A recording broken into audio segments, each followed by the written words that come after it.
अगर विपक्ष सरकार बनाएगा तो ये विपक्ष को कान खोलकर सुन लेना चाहिए कि बिना आजाद समाज पार्टी के आप उत्तर प्रदेश में 2027 में सरकार स्थापित नहीं करेंगे। जी का समर्थन करेंगे नहीं, ये अगर उनके वो बता रहे हैं, इनसे ये बता दें कि 2018 से अब तक शिक्षक की भर्ती नहीं आई है, क्यों नहीं आई है ये बताइए। दूसरी बात, यूपी टेट 2021 से अभी मामले में, शिक्षा के मामले में, कॉलेज के मामले में, मेडिकल के मामले में तो बहन कुमारी मायावती जी बसपा थी। आपको लग रहा है तो इतने दिन निष्क्रिय काहे थी जब जनता उनको चाहती है? सुनिए, जनता वास्तव में देखिए, जनता क्या ना चमार एसएस का रोड बना, मतलब कि आवास का सभा बना, मैं मानता हूं, मानते हैं ना, गांव में बनी, मेडिकल कॉलेज बना। 2012 के बाद से निष्क्रिय क्यों निष्क्रिय भाई? जनता उनको बेचारी के नहीं पसंद कर रही थी। सही पहुंच जाएगी। आइए भैया, क्या नाम है आपका? सूरज चौहान जी सूरज जी, बताइए, जैसे अभी आप सभी लोगों का डिबेट सुना, 2027 में चुनाव करीब आने वाला है, क्योंकि ये उत्तर प्रदेश है, सबसे बड़ा सूबा है विधानसभा के लहजे से, तो चर्चा अभी से शुरू हो गई, क्योंकि पार्टियों में भी देखा जा रहा, नेता आएंगे जाएंगे, इधर उधर करेंगे, विधायकी का टिकट लेना है, क्योंकि उनको जो 2024 आज ही के दिन एक बड़ा मैंडेट आया था उत्तर प्रदेश में और लोकसभा के लिए भी, जो बीजेपी 400 पार कहने नारा लगाती थी, और उत्तर प्रदेश में सबसे ज़्यादा खामियाजा भुगतना पड़ा उनको, क्योंकि समाजवादी पार्टी को 5 सीटों से ज़्यादा दी नहीं जाती थी, लेकिन 37 सीटों के साथ सबसे बड़ी पार्टी बन गई। क्या लग रहा है 2027 में बीजेपी काउंटर कर पाएगी उस चीज़ को, या समाजवादी पार्टी जो कह रही है कि अब की बार हम वापस आए? देखिए, भारतीय जनता पार्टी के जो सरकार चल रही है उससे जनता त्रस्त हो चुकी है और जनता के सामने इनका झूठ आ चुका है। ये बाबा साहब का नाम लेकर अगर राजनीति करना चाहते हैं और उसमें सफल होना चाहते हैं तो सबसे पहले आप झूठा ये जो चश्मा है आप इसको हटा कर देखिए। ये एक तरफ से बात तो करते हैं दलितों की, पर दलितों को आज सबसे ज़्यादा अगर रोजगार में पिछड़ना, सबसे ज़्यादा कोई पिछड़ा है तो रोजगार में दलित भी पिछड़ा है। दलितों को रोजगार नहीं मिल रहा है, चाहे दलित क्या ओबीसी पिछड़ा कोई भी हो, किसी को रोजगार नहीं मिल रहा। सबसे बड़ी समस्या ये है, उसमें युवा बहुत परेशान है। उम्मीदें लग रही हैं आपको कि वो आ जाएंगे तो सबसे ज़्यादा दलितों को ही हमें उम्मीदें तो भाई, मैं अगर आपसे सच बोल दूं तो देखिए, मैं हूं आज़ाद समाज पार्टी का कार्यकर्ता, मुझे उम्मीद तो अपनी पार्टी से, पर मैं ये जरूर जानता हूँ कि 2027 में उत्तर प्रदेश में भारतीय जनता पार्टी की जीत अब नहीं होने वाली है। तो किसके साथ आपके पार्टी के नेता जाने की उम्मीद लगा रहे? क्योंकि अकेले तो बहुमत में आएंगे नहीं भी, लेकिन किसी न किसी के साथ गठबंधन करना पड़ेगा, तो क्या लग रहा है किसके साथ गठबंधन करेंगे वो सबको हक दिला देंगे? देखिए, मैं पार्टी का छोटा सा कार्यकर्ता हूं, उसकी हैसियत से मैं जो बात आपके सामने मैं आपके समक्ष रख रहा हूं उस बात को, देखिए शीर्ष नेतृत्व तय करेगा ये कि किसके साथ जाना है, क्या करना है। पर मैं ये जरूर आपको कह सकता हूं भाई, आप ये मेरी बात नोट कर लीजिएगा कि अगर उत्तर प्रदेश में 2027 में सरकार बनाएंगे तो भारतीय जनता पार्टी तो हार रही है, और जो अगर विपक्ष सरकार बनाएगा तो ये विपक्ष को कान खोलकर सुन लेना चाहिए कि बिना आजाद समाज पार्टी के आप उत्तर प्रदेश में 2027 में सरकार स्थापित नहीं करेंगे। जी का समर्थन करेंगे भैया कि नहीं आप? बहन जी हमारी नेता हैं, हमारे शीर्ष नेता, हमारे राष्ट्रीय अध्यक्ष जी उनका सम्मान करते हैं, हर एक कार्यकर्ता उनका सम्मान करता है, वो हमारे लिए पूज्य ही हैं, मैं उनका बहुत सम्मान करता हूँ। पर आज देखने की बात ये है कि बहुत सी चीज़ें हैं जो बहुजन समाज पार्टी में मिशन से छूट गई हैं, और उस वजह से ही आज़ाद समाज पार्टी में लोग आज विश्वास जता रहे हैं, अपना लोग जुड़ रहे हैं। आप देख लीजिए कि बड़े पैमाने पे आज़ाद समाज पार्टी में विभिन्न दलों से लोग जुड़ रहे हैं, जुड़ाव कर रहे हैं, तो उसका संदेश ये जाता है साफ साफ कि 2027 में आज़ाद समाज पार्टी का श्री राम की भूमिका जो है उत्तर प्रदेश में वो निर्णायक होगी। सरकार बनाने में उनकी भूमिका होगी। आइए भैया, क्या नाम है आपका? शारिक नाम है मेरा। जी, आपके हिसाब से क्या लग रहा है, ये अपने पार्टी की बात कर दिए, उधर रख दिए, उधर राजभर समाज के थे वो अपनी बात रख दिए, मतलब सब अपनी अपनी बातें रख रहे हैं। आप क्या देख रहे हैं, आपके हिसाब से क्या यूपी की सरकार सही चल रही है या परिवर्तन होना चाहिए? देखिए, वो एक पार्टी विशेष हैं तो उन्होंने अपनी पार्टी की बात रखी, सभी ने। ये एक पार्टी विशेष हैं तो इन्होंने अपनी पार्टी की बात रखी। हम किसी पार्टी से नहीं हैं, पार्टी से नहीं है, विचारधाराएं देखिए, विचारधाराएं सबकी अलग अलग होती हैं, लेकिन जब भी ये देश चलेगा तो संविधान से चलेगा, संविधान से ऊपर कोई नहीं जा सकता है। ठीक है, हम लोग जैसे हम पढ़ने वाले लड़के हैं तो हमारी एक जैसे घर से हम लोग निकलते हैं एजुकेशन के लिए, तो एजुकेशन के बाद एक हमें ये होता है कि जीवन जीने के लिए कुछ पैसे की ज़रूरत पड़ती है, जिसे हम नौकरी कहते हैं। नौकरियां नहीं हैं, चाहे कोई कुछ भी कह ले, किसी से ये भाई साहब अगर ये बीजेपी से हैं तो ये बता दें 2018 नहीं, ये अगर उनके वो बता रहे हैं, इनसे ये बता दें कि 2018 से अब तक शिक्षक की भर्ती नहीं आई है, क्यों नहीं आई है? ये बताइए। दूसरी बात, यूपी टेट 2021 से अभी तक नहीं हुआ है, अभी तक नहीं हुआ है, ठीक है। तीसरी बात, एजुकेशन का स्तर कितना गिर गया है, किसी को कुछ पता है? 15 लाख से अधिक बच्चे शिक्षा की मुख्य धारा से दूर हो चुके हैं। इस पे कोई सोचता है? लोग ये कहते हैं, जैसे सरकार के लोग ये कहते हैं कि प्राइमरी स्कूल में टीचर की भर्ती नहीं होनी चाहिए क्योंकि वहाँ अपने बच्चों को कोई पढ़ाता नहीं है, कोई अपने बच्चों को उसमें भेजता नहीं है। ये जनता का काम नहीं है अपने बच्चों को भेजना, ये काम सरकार का है।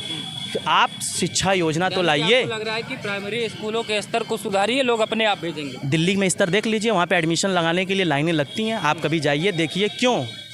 आखिर वहाँ पे एजुकेशन पॉलिसी है तब ना, वहाँ पे प्रचार हो रहा है, घर घर शिक्षा पहुँचाई जा रही है।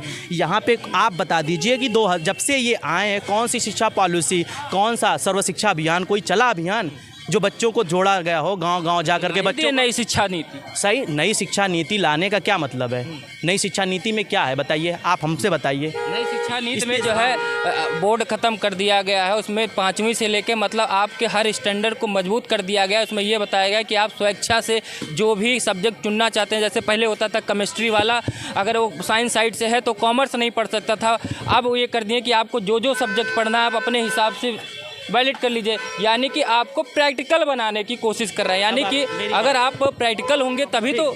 लेकिन महारत एक ही सब्जेक्ट में आप हासिल कर पाएंगे। अगर आप एक चीज़ में दक्ष हैं, अगर आप क्रिकेट खेलते हैं तो आप क्रिकेट ही खेल रहे हैं। आपसे कहा जाए कि आप फुटबॉल खेलिए, आप भले ही शौकीन है। ये देखिए अपवाद होता है, कुछ लोग जो होते हैं एक्स्ट्रा ऑर्डिनरी होते हैं, प्रतिभाशाली होते हैं, जो ठीक है ना, जिनका आईक्यू लेवल तगड़ा होता है, तो इधर भी इनका 12th में 5 सब्जेक्ट पढ़ने ही है ना। तो 12th में सब्जेक्ट तो देखिए, आप हिंदी नहीं पढ़ेंगे तो कोई मतलब नहीं है, इंग्लिश तो पढ़नी ही पड़ेगी, मैथ पढ़ना ही है, साइंस आपको पढ़ना ही है। इंटर तक तो जो है सब्जेक्ट, इसमें तो आप नहीं ना बदलाव करेंगे। नीति आप बदलाव कर रहे हैं ना। 10 + 2 + 3 थी पहले, नई शिक्षा नीति 2020 जो आई है वो अलग हो गई है, ठीक है। वो ये हो गई है 4 + 3 + 3 + 2 इन्होंने अब बना दिया है। इससे पहले कुछ और था, इससे पहले 10 + 2 + 3 होता था, ग्रेजुएशन 3 साल का, ऐसे। तो इसमें क्या कुछ नई उपलब्धि है, कुछ रोजगार मुहैया हो रहा है। मतलब आपके हिसाब से नई शिक्षा नीति से कोई फर्क नहीं पड़ता? नहीं, क्या फ़र्क उससे बताइए, आप फ़र्क क्या पड़ रहा है? मेरे हिसाब से बस इतना छूट दे दिया गया है कि आप स्वेच्छा से जो सब्जेक्ट पढ़ना चाहते हैं आप पढ़ सकते हैं, आपके ऊपर कोई बाउंडेशन ही नहीं। नहीं, आप बिल्कुल ये सही है। मैं कह रहा हूँ कि आपने महारत हासिल की, आपने एक सब्जेक्ट में किसी में महारत हासिल कर ली, आपने साइंस पढ़ा और आपका मन है हिस्ट्री पढ़ने का, तो क्या आप हिस्ट्री में ज़रूरी उसमें भी बना, जैसे 10th में 6 सब्जेक्ट पढ़ते हैं, 12th जाते जाते 5 हो जाता है, ग्रेजुएशन में जाते 2 साल 3 सब्जेक्ट, फिर फाइनल में 2 हो जाता है, MA करते हैं आप 1 सब्जेक्ट करते हैं, PhD करते हैं तो एक टॉपिक पे करते हैं। तो उसी तरीके से जब आप 12th करेंगे तो उसमें था कि साइंस के साथ आपको यही सब्जेक्ट लेना है। अगर मेरा मन है कि साइंस के साथ मैं कॉमर्स भी पढ़ लूँ, तो अब आपको ये स्वेच्छा मिल गई, आपको ये स्वतंत्रता मिल गई है कि आप साइंस के साथ कॉमर्स भी पढ़ सकते हैं। साइंस के साथ आप कॉमर्स बिल्कुल पढ़ सकते हैं। चलिए, मैं आपकी बात से सहमत हूँ, ये एक तरह से सही भी है। साइंस आपने पढ़ा, कॉमर्स BA कर लिया, आप लेकिन BSc वाला लड़का MA भी करता है। ये नया आज के टेक्निकल ज़माने में BA जो कर भी रहे हैं वो कितना फिट बैठेंगे आपको लग रहा है? नहीं, BA तो बिल्कुल सही है, क्या BA डिग्री खराब थोड़ी है। डिग्री की बात नहीं कर रहा हूँ, जैसे ज़माना है परिवर्तन होता है कि नहीं। पहले लोग हाई स्कूल पास होते थे, अच्छी नौकरी पा जाते थे, आज PhD भी कर लिए, नौकरी नहीं मिल रही क्योंकि कंपटीशन बढ़ता चला रहा है। आपके अंदर जितना टैलेंट होगा उतना कंपटीशन क्यों बढ़ रहा है? क्योंकि नौकरियां है ही नहीं, नौकरियां नहीं है, जनसंख्या बढ़ रही है, जनसंख्या स्तर भी तो आप देखिए, जनसंख्या भी बढ़ रही है, नौकरियां दे नहीं रहे हो, और कंपटीशन तो आप बढ़ेगा कि नहीं बढ़ेगा? देखिए, जो हमारे हित की बात करेगी, जो नौकरियों की बात करेगी, शिक्षा की बात करेगी, ठीक है, और जो रोजगार को बढ़ावा देगी, हम उसको वोट करेंगे। हमारी कोई भैया, क्या नाम है आपका? सर, मेरा नाम विनोद आनंद है। जी आनंद जी, ये बताइए कि बहुत देर से चर्चाएं चल रही है, आपसे आखिरी सवाल पूछ लेता हूँ। 2027, क्योंकि अब उत्तर प्रदेश सबसे बड़ा सूबा है विधानसभा के लहजे से और लोकसभा के भी लहजे से। आज ही के दिन 2024 में 4 जून का दिन हम लोगों को याद है, जो पार्टी 400 का नारा लगाई थी वो 240 पे सिमट जाती है, और सबसे ज़्यादा खासा नुकसान अगर कहीं से होता है तो उत्तर प्रदेश। तो क्या बीजेपी 1 सालों में कहीं ना कहीं अपने आप को रिकवर कर गई है, या 27 में भी जो 2024 में नुकसान हुआ और 2027 में भी वही नुकसान हुआ? सर, उससे ज़्यादा नुकसान होगा कि जितना हमारे उत्तर प्रदेश से लेके पूरे इंडिया भारत के जितनी जनता है, आज चुनाव करा दीजिए ईमानदारी से, वो एकदम सफाया, योगी जी घंटा बजाने चल जाएंगे और हमारे देश के प्रधानमंत्री वो झोला लेके जहाँ से आए वहीं चले जाएंगे। 24 साल ईमानदारी से नहीं हुआ? देखिए, ईमानदारी के मतलब मेरे ये नहीं कि मशीन की बात कर रहा हूँ मैं, ये मशीन की बात नहीं कर रहा हूँ सन्नन, ये ठगने की बात।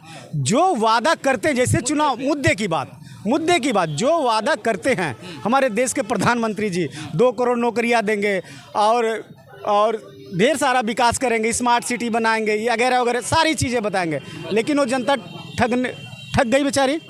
ऐसे हमारे मानवर योगी जी पुलिस के वैकेंसी निकालेंगे, शिक्षा मित्र के निकालेंगे, बीएड के निकालेंगे, सफाई कर्मी के निकालेंगे, इनको भी जनता ठग ली, ये जनता को ठग दिए हैं।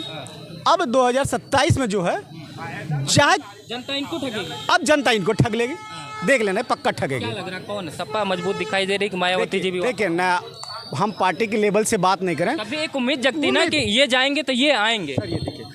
देश की जनता अगर सच्चाई उत्तर प्रदेश में पूछा जाए ना, लॉ एंड ऑर्डर के मामले में, नौकरी के मामले में, शिक्षा के मामले में, कॉलेज के मामले में, मेडिकल के मामले में, तो बहन कुमारी मायावती जी बसपा थी। आपको लग रहा है तो इतने दिन निष्क्रिय काहे थी जब जनता उनको चाहती है? सुनिए, जनता वास्तव में देखिए, जनता क्या ना बड़ी चुप साइलेंट, बड़ी हमारी जनता देश की ना भोली वाली है, बड़ी जनता। बहन जी के एक भी स्टेटमेंट आप कहीं से भी ऊपर से नीचे उठा के लिए, वो कभी झूठा नहीं बोली, जनता को ठगी नहीं। जनता के लिए संघर्ष कितना करी, यही तो जानना चाहते हैं। जनता के लिए संघर्ष कितना किए, रोडों पे पहले सुनिए, जो जनता कितना संघर्ष की ना, कि कोई भी जिला ले लीजिए, गरीब मजदूर चाहे अम्बेडकर रोड ले लीजिए, कहीं भी ले लीजिए, सभी वर्ग के लिए चमाचम RSS का रोड बना, मतलब कि आवास का सभा बना, मैं मानता हूँ, मानते हैं ना, गाँव में बनी, मेडिकल कॉलेज बना। 2012 के बाद से निष्क्रिय क्यों है? क्यों निष्क्रिय भाई? जनता उनको बेचारी के नहीं पसंद कर रही थी, वो जुमलेबाज के लिए अब करेगी, अब करेगी, यानी कि एहसास हो गया, एहसास हो गया। चलिए, बहुत बहुत धन्यवाद, आप सब हमारे साथ जुड़े।